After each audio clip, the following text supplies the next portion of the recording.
Jesse, do you think this is the best team on paper of the Shannon Lynch era? And you know what? I've gone back and forth on this one, and I talked about this on my show yesterday, and I really didn't know how to answer it because I wanted to say yes, and then I was like, wow, 2019 was really good. But just on paper, I think it has to be Grant because I'm trying to put myself in the 2019 mindset. 2019, Bosa was a rookie. Debo was a rookie. Before the season, where did this team stand?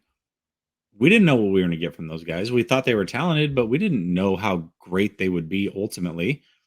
Staley was in the tail end of his career. He certainly is no Trent Williams. Fred Warner was not all pro Fred. Like he was up and coming Fred. Mm-hmm. Mm-hmm. Kittle had a really good year, but it was just there was a Right. lot of things, and Richard Sherman was aging. I feel like there was a lot of question marks on that team, and Jimmy G was coming off of an ACL. Like I just feel like there was a lot of question marks on that team. We didn't know who Mostert was yet, and of course, looking back on it, saying, "Man, that was a really good team. It was stacked. Look how good all these players were. Look at how good this guy You're, turned you're, out." you're talking about like the 2019 team, like in August. Yeah. Okay. Yeah. Okay. Yeah. And so like I'm trying to look at this from like a power ranking standpoint.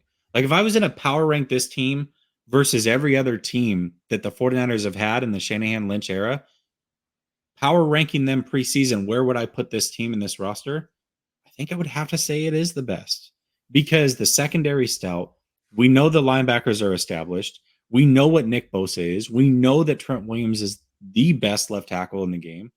We know that Debo's coming off of an amazing season. Ayuk's like there's really outside of the interior of the offensive line, there's almost no question marks on this team. Sure, we can say Trey, but I mean, I feel as good or better about Trey right now than I did Jimmy coming off of a torn ACL.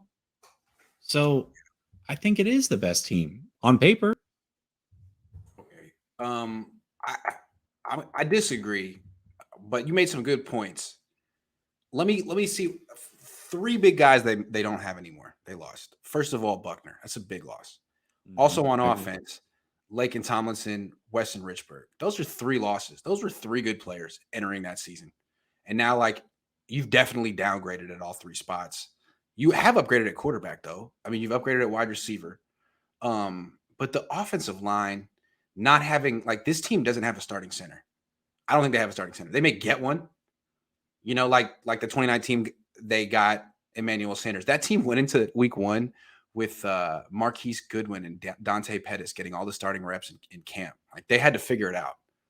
But those are three losses that make me question. I mean, I don't even pick this team to make the playoffs, so it's hard for me to say they're the best team they've had on paper. I think Buckner was pretty special. Tomlinson was above average, and so was Richburg. I think that's fair. I wanna go and look at all of it though, real Also, quick. Mostert was So so good that year. He was he so was, good. but he We wasn't the didn't know that. starter. Remember, We we didn't know didn't that. know that. We We didn't know know that he was so the ace up their sleeve. He was almost like the Debo of last year. He was for so sure, good. Yeah. for sure. And Yeah. we'll see if they have that again this year or if they even need it. But also, let's not forget, Jimmy Ward still was an inconsistent player at the time, Mhm. and we weren't sure about opposite of Sherman and what it was going to look like. Witherspoon certainly wasn't what going into that season what Mosley is now. I feel like these players right now are very established. We know what every player is across the board, even the weaknesses. We pretty much know that this offensive line is going to be an issue, right? Mhm. But we know that. We didn't know what the strengths were necessarily going to be in 2019. That season took mostly everybody by surprise, right? And so I don't know, man. This team is really freaking good on paper, really good. And the NFC is also not that great. It's not that great. It's very top heavy. So we'll see. We'll see how it pans out. But I have a good feeling about this team. They have two really young players at guard. Both have talent. I actually feel like Burford's more gifted than Banks. Burford looks like a tackle, and he's doing well. Like he's started every day at right guard for the 49ers. They really like him. So he might be like the biggest surprise, but I still feel like I don't know about Banks. And I don't know about Brendel or Brunskill. We'll have to see there. Brunskill seems to do terribly in training camp and then somehow get it together for the season. Since Yeah. Hufanga is really good at guarding tight ends / slot, we see him play more nickel, and Jimmy Ward play more single high, says Jad is Jat.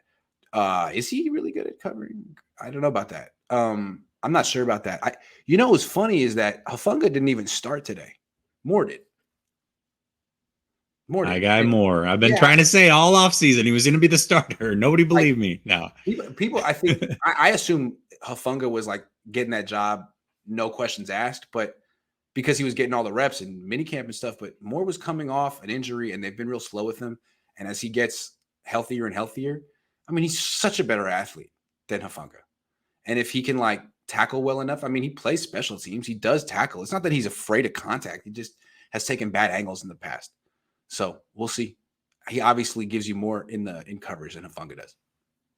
Yeah, and again, they did play a lot of 3 safety last year. They do. They still do that. So they still do that. That you need a third guy, whether Hufanga is the starter. You still need a third guy to emerge, and I think Moore certainly could be that.